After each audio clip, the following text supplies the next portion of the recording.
Hi అందరికీ ఎలా ఉన్నారు? Welcome back to our channel. ఈరోజు మన వీడియో వచ్చేసి ఆల్రెడీ మీరు థంబ్నెయిల్ అనేది చూసే ఉంటారు. సో మీకు వీడియో ఏంటనేది కూడా అర్థమయ్యే ఉంటుంది. సో చాలా డేస్ అవుతుంది మన వీడియోస్ అయితే పోస్ట్ చేయక. సో ఈరోజు అయితే వీడియో అయితే మీకు ఇన్ఫర్మేటివ్ వీడియోతో అయితే మీ ముందుకు వచ్చేసాను చాలా డేస్కి. సో ఇక వీడియోని అయితే ఎక్కడ కూడా స్కిప్ చేయకుండా చూడండి. సో ఇంతవరకు మన ఛానల్ని చూస్తూ ఇంకెవరైనా సబ్స్క్రైబ్ కనుక చేసుకోకుంటే ప్లీజ్ వెళ్ళి వెంటనే సబ్స్క్రైబ్ అయితే చేసుకోండి. అలాగే మన ఛానల్ నేమ్ వచ్చేసి రమ్య పల్లికొండ. ఇంకెవరైనా మన ఛానల్ని లైక్ చేయకుండా మన వీడియోస్ని లైక్ చేయకుంటే ఇంకా లైక్ చేసేసుకోండి. సో ఇక లేట్ చేయకుండా మనం మ్యాటర్ ఏంటనేది వీడియోలోనే తెలుసుకుందాం. ఇక వీడియోలోకి అయితే వెళ్ళిపోదాం. So let's gets in to the video. Telangana రాష్ట్ర ప్రభుత్వం మరొక కొత్త పథకానికి లాంచ్ చేయడానికి అయితే నిర్ణయం అయితే తీసుకుంది. అయితే సో ఆ పథకానికి సంబంధించి సర్పంచ్ ఎన్నికల కంటే ముందే మహాలక్ష్మి పథకాన్ని ప్రారంభించాల్సిందిగా రాష్ట్ర ప్రభుత్వం ఆలోచన చేస్తుంది. సో నెలకి 2,500 రూపాయలని ప్రతి మహిళ ఖాతాలో జమ చేసేటట్టు వంటి అర్హతలు రిలీజ్ అయితే చేయడం జరిగింది. మరి ఆ మహాలక్ష్మి పథకానికి సంబంధించినటువంటి ఎలాంటి డాక్యుమెంట్స్ ఏమేమి ఉండాలి అనేది అయితే నేను ఈ వీడియోలో మీతో అయితే షేర్ చేస్తాను.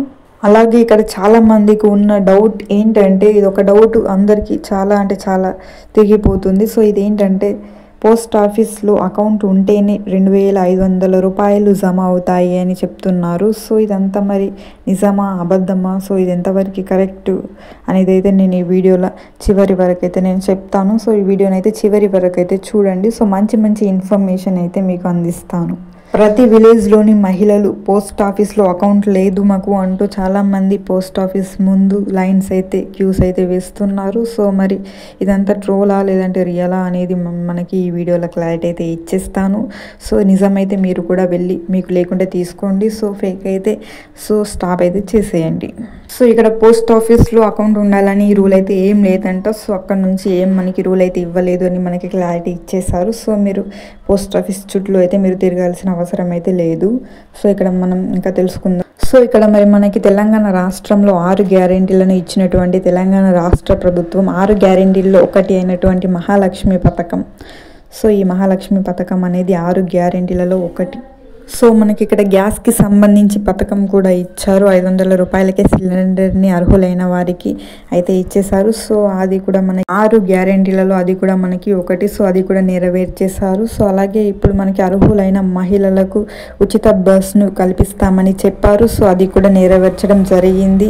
సో ఎవరైతే అర్హులయ్యారో వారికి ఉచిత బస్ ప్రయాణం అయితే ఇచ్చారు. సో టికెట్ లేకుండా అమౌంట్ అయితే తీసుకోకుండా ఫ్రీ బస్ అయితే మనకి అది ఇస్తామని 6 గ్యారెంటీలలో ఒకటి చెప్పారు. సో అది కూడా నెరవేర్చడం అయితే జరిగింది. ఇప్పుడు మిగిలిన పథకం ఏంటంటే, సో తెలంగాణ రాష్ట్ర వ్యాప్తంగా ఉన్నటువంటి మహిళలకు అర్హులైన వారికి వారి ఖాతాలో ప్రతి నెలకు 2,500 మహాలక్ష్మి పథకం అయితే ప్రారంభించారు. సో ఇది కూడా 6 గ్యారెంటీలలో ఒకటి. సో మహాలక్ష్మి పథకాన్ని అయితే మనకి ఎన్నికల సర్పంచ్ ఎలక్షన్స్ కంటే ముందే ఇచ్చేస్తామని మనకి ప్రకటన అయితే ఇచ్చారు. రాష్ట్ర ప్రభుత్వం అయితే నిర్ణయించుకోవడం జరిగింది. సో ఇక్కడ అర్హులైనటువంటి మహిళల ఖాతాలో వారి బ్యాంకు ఖాతాలో 2,500 రూపాయలు ప్రతి నెల అయితే జమ చేయనున్నట్లు పథకం ద్వారా మనకైతే ఇచ్చారు. సో మరి ఏ పథకం ప్రారంభించిన దానికి సంబంధించిన కొన్ని అర్హతలు అయితే ఉండాలి. సో మరి ఈ మహాలక్ష్మి పథకానికి సంబంధించి అర్హతలు అయితే ఏమున్నాయి అనేది అయితే ఇప్పుడు నేను చూపిస్తాను చూడండి. మహాలక్ష్మి పథకానికి సంబంధించిన అర్హతలు ముఖ్యంగా మహిళలు తెలంగాణ రాష్ట్ర నివాసితులై ఉండాలి.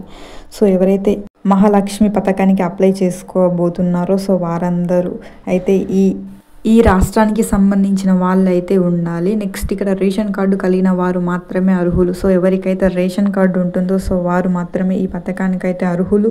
నెక్స్ట్ ఇక్కడ కుటుంబంలో ఒకరికి మాత్రమే అవకాశం. అలాగే ఇప్పుడు ఒక కుటుంబంలో 2-3 మహిళలు ఉంటారు. సో వారందరికైతే ఇవ్వరు. సో కుటుంబంలో ఒకరికి మాత్రమే అవకాశం ఉన్నట్లు మనకైతే ఇచ్చేశారు. నెక్స్ట్ గవర్నమెంట్ జాబ్ చేస్తున్న వారికి కూడా అనర్హులే. సో ఎవరైతే గవర్నమెంట్ జాబ్ చేస్తున్నారో సో వారైతే ఈ పథకానికైతే అప్లై చేసుకోవడం కుదరదు. అలాగే కుటుంబంకి సంబంధించి ఆదాయం అనేది మనకి ఇన్కమ్ అనేది 2 లక్షలకి మించి అయితే ఉండకూడదు. సో ఇవే అర్హతలు. ఈ అర్హతలు ఉన్న ప్రతి ఒక్కరూ మహాలక్ష్మి పథకానికి అయితే అర్హులే అని చెప్పొచ్చు. సో ఇదన్నమాట మన రాష్ట్ర ప్రభుత్వం నుంచి వచ్చింది. సో నెక్స్ట్ ఇక్కడ చూపిస్తాను చూడండి. సో మరి ఏమేమి డాక్యుమెంట్స్ ఉండాలి మీ దగ్గర అంటే, సో ఇక్కడ చూడండి, మహాలక్ష్మి స్కీమ్ 2025 పథకానికి సంబంధించిన ముఖ్యమైన డాక్యుమెంట్స్ ఈ క్రింది విధంగా అయితే మీకు ఉండాల్సి ఉంటుంది. సో ఏంటి అంటే ఫస్ట్ వచ్చేసి ఆధార్ కార్డ్ అయితే ఉండాలి, నెక్స్ట్ రేషన్ కార్డు, నెక్స్ట్ ఇక్కడ బ్యాంక్ ఖాతా యొక్క వివరాలు, next income certificate, next birth Aadhaar card, next ఇక్కడ నివాస ధృవీకరణ పత్రాలు, నెక్స్ట్ గ్యాస్ కనెక్షన్ పత్రం. సో ఈ డాక్యుమెంట్స్ అన్నీ మీకైతే మీ దగ్గరలో ఉండాలి. సో ఈ డాక్యుమెంట్స్ అన్నీ మీరు ఒకసారి అయితే నోట్ చేసుకోండి. సో అర్హులైన ప్రతి ఒక్కరు ఈ డాక్యుమెంట్స్ని నోట్ చేసుకొని పెట్టుకోండి. సో ఇవన్నీ ఉండాలి. సో ఆధార్ కార్డు అయితే నార్మల్గా అందరికీ ఉంటుంది, అలాగే రేషన్ కార్డు ఉంటుంది. సో లేని వాళ్ళు కూడా అప్లై చేశారు కొత్త రేషన్ కార్డులకి, సో వచ్చి ఉంటే మీకు కూడా యూజ్ అవుతుంది. నెక్స్ట్ ఇక బ్యాంక్ ఖాతా వివరాలు అయితే అందరి దగ్గర ఉంటాయి. సో బ్యాంక్ అకౌంట్ కూడా అందరికీ ఉంటుంది ఆల్మోస్ట్. నెక్స్ట్ ఇక్కడ ఇన్కమ్ సర్టిఫికేట్ అనేది మెయిన్.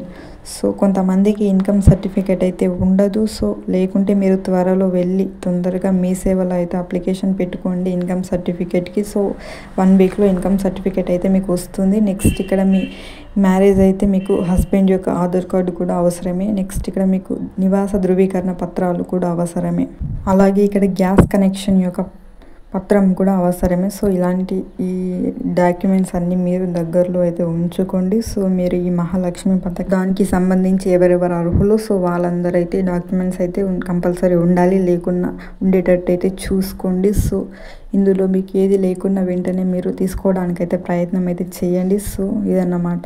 నెక్స్ట్ ఇక్కడ చూడండి ఇంకా.